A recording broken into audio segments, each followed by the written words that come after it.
Okay, so far out of this collection of Marvel versus DC female characters, Miss Marvel has defeated Big Barda, and Rogue has defeated Supergirl.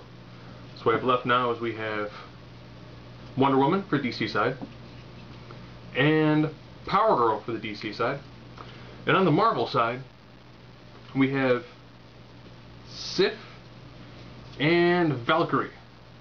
Valkyrie, of course, would be the Broomhilda version. So as always, for the Marvel side, we have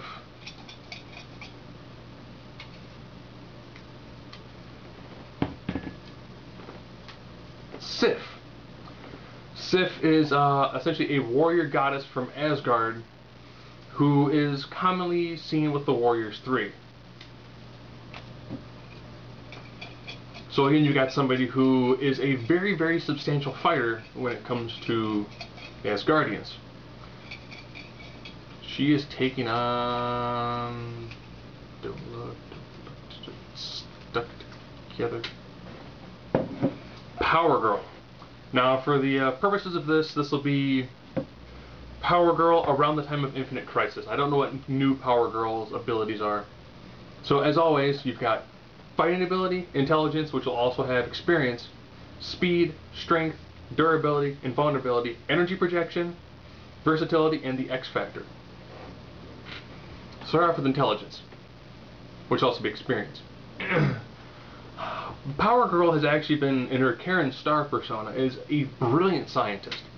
However, she never wants to use it in her Power Girl persona. She prefers Power Girl to be Power Girl. There's no amalgamation of the two.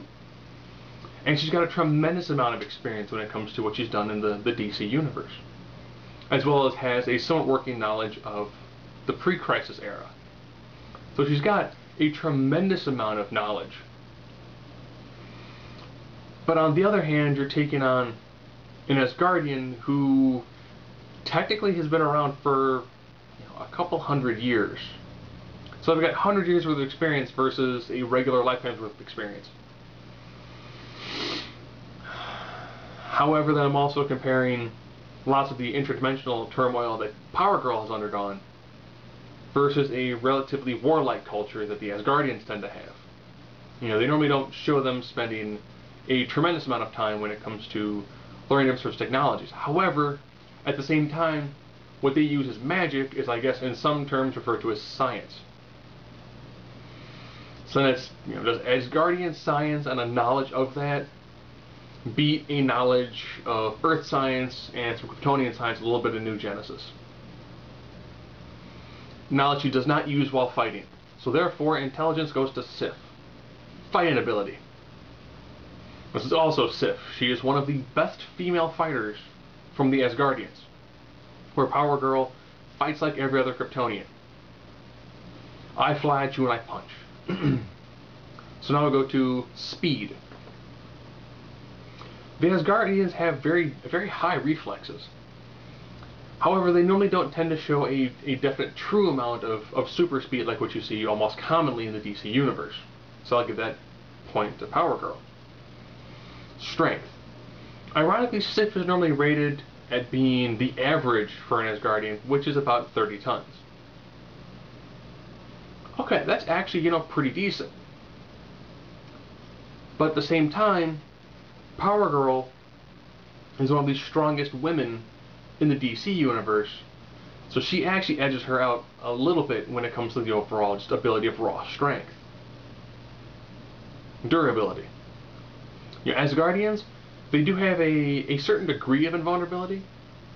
So I have to compare Asgardian invulnerability versus Kryptonian invulnerability. But ironically, at the same time, Power Girl tends to not be affected by magic. So if you're someone who has a magic and science-based attacks, against any other Kryptonian, would probably easily defeat them. But Power Girl, for some strange reason, is relatively immune to magic, which I've always thought was kind of weird, since she's supposed to be Kryptonian. But normal magic does not seem to affect her as does those Kryptonians. So ironically, I would give the invulnerability edge to Power Girl. Durability. On Sif's side, she does have your standard Asgardian regenerative abilities, as well as she's taking lots of golden apples, so she actually has a really high level of regenerative abilities versus Power Girl's abilities. Power Girl can get beat down, she can come back as long as there's enough sunlight, which she still kind of metabolizes. But I'm going to give this edge slightly to Sif. Sif can take a tremendous beating, and her body is constantly recovering.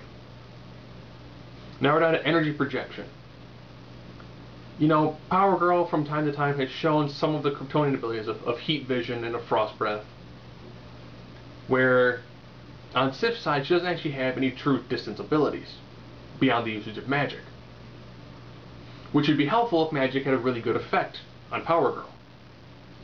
So heat vision and frost breath would affect Sif, but Sif's magic wouldn't be as effective against Power Girl. So that's just raw energy projection. Versatility. This one is kind of a mixed bag.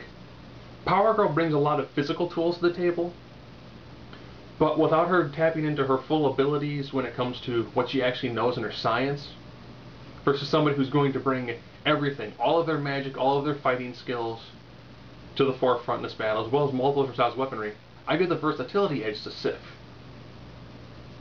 Now it comes out of that all-important X factor. Ironically, Power Girl tends to hold back the level of her intelligence while she's fighting. I always have this bizarre assumption that if you're going into a fight and you're losing, you'll probably break through that small block that you've put up. And if Power Girl were to actually work at her full level of intellect, which is a very high intellect, Mr. Terrific has gone on record as saying, she's one of the smartest scientific minds on the planet, but she never uses it. And Mr. Terrific is like the fourth smartest person on the planet. And to say that she's one of the smartest people that he knows, that's a tremendous amount. So if this fight were to go, slightly poor, Sif is already fighting at her full capabilities. If Power Girl were to actually toss in her intellect to her full capabilities, she would probably turn the tide in her favor. So, like I said before, 1 and 4 will take on, 2 and 3 will take on in next month. So I guess that means next month, Power Girl is going to be taking on Rogue.